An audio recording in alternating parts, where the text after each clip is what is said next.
ஆமா, நான் உன் ஆட்ட வாத்தியார் தானே? பாட்டு வாத்தியார்னு யார் சொன்னது? அப்போ நான் ஆட்ட வாத்தியாருங்கிறத நீ ஒப்புக்கிற இல்லையா? அதுக்கு என்ன இப்போ? ஒண்ணு இல்ல, காணிக்கை எங்கன்னு தான் கேட்கிறேன். அதான் நானும் வள்ளியக்காலும் தினம் ஆடி ஆடி உனக்கு தீனி போடுறோமே. தீனி திங்க நான் என்ன ஆடா மாடா? மனுஷனா இருந்தா தான் சாப்பாடுன்னு சொல்லி இருப்பேனே. படிச்சவல்ல, பக்குவமா பேசுற. அதனாலதான் எனக்கு உன்னை பிடிச்சிருக்கு. சரி சரி, வந்த விஷயத்த சொல்லு. ஐய, சொல்ல வெக்கமா இருக்கு சுந்தரி. எனக்கு நீதான் வேணும். அதுதான் உன் காணிக்கையா இருக்கணும். மானம் இல்ல உனக்கு? மானத்தையும் பாக்குற நேரமா இது. சுந்தரி அப்படியே நில்லு. வள்ளியக்கா, ஓ வள்ளியக்கா, இரு உனக்கு நல்ல புத்தி வரவழைக்கிறேன் பாரு. மச்சான் மச்சான். தாயே, புத்தி ஒன்னும் பேசாத, நான் போய் வரேன்.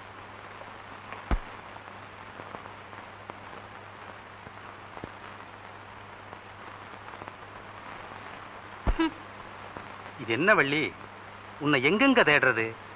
சுந்தரி டேராவில் இருப்பேன்னு பார்த்தேன், அங்கேயும் காணா. வள்ளி எங்க?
மச்சான், நம்ம கண்ணால நடக்கிறப்போ ஒருத்தரை துரோகம் பண்ணக்கூடாது, மோசம் செய்யக்கூடாதுன்னு நம்ம குலதெய்வம் செக்கம்மா பேர்ல சத்தியம் செஞ்சாகணும் இல்ல?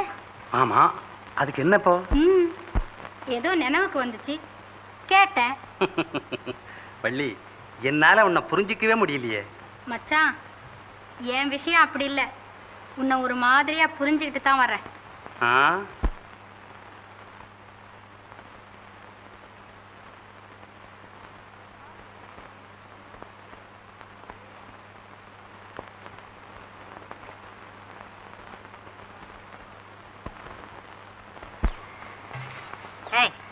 எவ்வளவு நேரமா அந்த செடியை நான் காதுல விட்டுக்கிட்டு இருக்கேன், பேசாம இருக்கியே. அது ஒரு தினுசா சுகமா இருந்துச்சு பாத்துக்க. எங்க இந்த கொஞ்சம் விடு. சரிதான் போ. ஆமா, நேத்தையா நீ வரல? நான் இங்கேயே வந்து உட்காந்துக்கிட்டே இருந்தேன். முறுக்கு, முந்திரி கொத்து, பிஷ் கொத்து இதெல்லாம் வாங்கிட்டு வந்தேன் பாத்துக்க. நானு அடிக்கடி வெளியில வந்தா அவங்க எல்லாம் சந்தேகப்பட மாட்டாங்க? உன்னையுமா சந்தேகப்படுவாங்க? அது என்ன அப்படி கேக்குறா? சின்ன பொண்ணா இருந்தா சந்தேகப்படுவாங்க. சின்ன பொண்ணா இருந்தா சந்தேகப்படுவாங்கன்னா அப்ப நான் என்ன பெரிய பொம்பளையா? தவறிட்டேன். நான் என்னமோ சொல்லிட்டா நீ வந்து ஏன் சொல்ல மாட்டேன்? நான் வெக்கங்கிட்டு போய் தினம் உன்னோட வந்து பேசுறேன்ல. அட சின்ன பொண்ணுன்னா யார் சின்ன பொண்ணு? நீ தான் சின்ன பொண்ணு. அப்படி சொல்லு. நானு ஒரு சங்கதி சொல்ல வந்தேன். நானும் கேட்கத்தான் வந்தேன். ஆத்தங்கரைக்கு பக்கத்துல நாங்க தங்கி இருக்கமே அந்த இடம் உனக்கு தெரியுமில்ல? தெரியும். அதுக்கு பின்னால ஒரு பாலடைஞ்ச மண்டபம் இருக்கு. அதுல சுந்தரி இன்றைக்கு ராத்திரி உங்க சிநேகிதரை சந்திக்கிறேன்னு சொல்ல சொன்னா. சுந்தரி இன்னைக்கு ராத்திரி பாலடைஞ்ச மண்டபத்திலயா? இந்த பாலடைஞ்ச மண்டபம்லாம் ஏன் புதுப்பிக்காம வச்சிருக்காங்க அப்படின்னு நான் யோசிக்கிறது உண்டு. இப்பதான் புரியுது காதலர்கள் சந்திப்புக்கு. சரி, அப்ப போய் சொல்லிடுறேன். நமக்கு ஒண்ணும் ராத்திரில சந்திப்பு கிடையாதா? சரி, கொஞ்சம் போட்டோம். சரி, அந்த கைய கொஞ்சம் நேற்று அது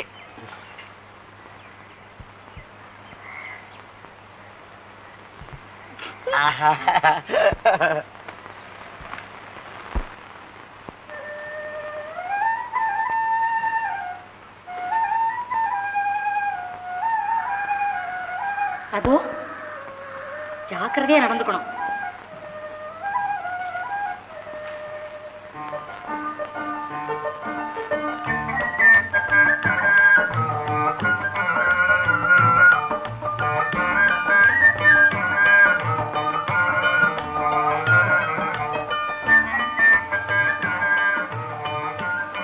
சுந்தரி.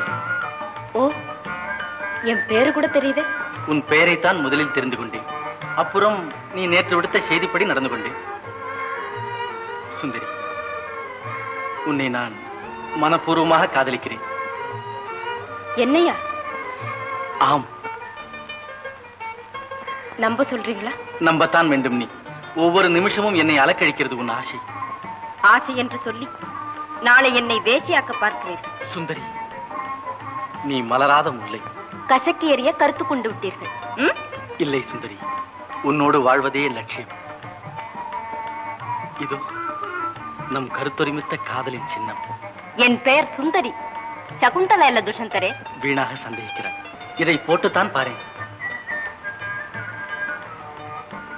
இந்த மோதிரம் என் விரலுக்கு பெரிது. என்ன பெரிதா? ஆமா, உங்கள் பெரிய ஜாதியை போல். குறும்புக்காரி. இதோ இந்த விரல் சேரவே இல்லை. இதுவே நாம் இருவரும் சேர முடியாது என்பதற்கு அறிகுறி. நீதான் முக்கியம் எனக்கு. ஜாதியா? உங்களுக்கு இருக்கலாம், உங்கள் பெற்றோர்களுக்கு? அவர்களுக்கு நான் கூட முக்கியமல்ல, ஜாதியை விட. அப்போது உங்கள் லட்சியம் முதட்டோடு நின்றுவிடும். என் கன்னி வாழ்வு கள்ளி வாழ்வாகி முடிவில். வேண்டாம் வேண்டாம், என்னை மறந்து விடுங்கள். நான் தாழ்ந்த ஜாதிக்காரி. தவறொன்றும் இல்லையே. அதனால் ஜாதியை வகுத்தவன் மனிதன். ஆடி பிழைப்பவள் நான். அது ஒரு அற்புதமான தொழிலாயிற்று. படிக்காதவள். பள்ளியில் படித்தால் தான் படிப்பா? அனுபவ கல்வி அனைத்திலும் பெரிதல்லவா? நீங்கள் என் உடல் அழகித்தானே ரசிக்கிறீர்கள்? உன்னிடம் நான் எதை ரசிக்கிறேன் என்று எனக்கே தெரியாது. ஆனால் உன்னை நான் ரசிக்கிறேன் என்று சொல்லத்தான் தெரியும். ஓ, சவரன் சகதியில் விழுந்துவிடும். உங்கள் சமூகமோ சங்கடப்படாமல் அதை தொட்டெடுத்துக் கொள்ளும். ஆனால் என் போன்ற ஒரு தாழ்ந்த ஜாதிக்காரி உங்களை தொட்டு விட்டால் உன்மத்தம் கொண்டு விடுமே உங்கள் சமூகம். நான் அந்த சமூகத்தை சேர்ந்தவன் அல்லவே. பணக்காரர் சமூகம் கடுகுச்செடி ஆயிற்று, அதில் எப்படி காய்க்கும் தீங்கனி? பணக்காரனுக்கு மகனாய் பிறந்தேன் நான், ஏழையின் மகளானாய் நீ. இதில் யார் யாரை குறை கூறுவது? சுந்தரி, உன்னை பொறுத்தவரை எனக்கு உலகம் சமூகம் எதை பற்றியும் கவலை இல்லை. சொல்வதெளிது. நாளை உயர் சமூகம் என்ற சமுத்திரம் பொங்கி எழும், ஊர் என்ற புயல் வேறு கிளம்பும். அப்பொழுது உங்களை கண்டுபிடிக்கவே முடியாதேனா? சுந்தரி, நான் கோழை அல்ல. சுந்தரி, உன் மீது நான் வெறும் மோகம் கொள்ளவில்லை. காதல் ராகமாளிகை மோகனத்தில் ஆரம்பமாகி ஆனந்த பைரவியில் சஞ்சாரம் செய்து கல்யாணியை தொட்டு முகாரியில் முடிந்துவிடும் என்றே சொல்ல கேட்டிருக்கிறேன். இருக்கலாம், ஆனால் அது எவனோ ஒரு மூடன் செயலை குறித்ததாக இருக்கும். சுந்தரி, என் காதலை உன்னிடம் நான் எப்படி சொல்வதென்றே தெரியவில்லை. இன்மொழி பேசி புன்செயல் புரியும் புல்ல நல்ல நான். சத்தியமறிய சொல்கிறேன், உன்னை நான் மனப்பூர்வமாக காதலிக்கிறேன். என்னை நம்ப மாட்டாயா? நம்புகிறேன் சுவாமி, நம்புகிறேன். சுந்தரி, என் காதல் களங்கமற்றது. பாவினா, வீணே சந்தேகித்து வேதனை அளித்து விட்டேன். என்னை மன்னியுங்கள். அன்பே, என் ஆருயிரே, நீ அணையாத ஜோதி, அடங்காத ஆசை வெள்ளம், திகட்டாத செழும் தேன், திவ்ய சுரூபம். கண்ணே, உன் கண்ணிரண்டும் காவியங்கள். சுந்தரி, சுந்தரி, நேரமாச்சு. என்னை தேடுகிறார்கள். நாளை இரவு இதே நேரம்.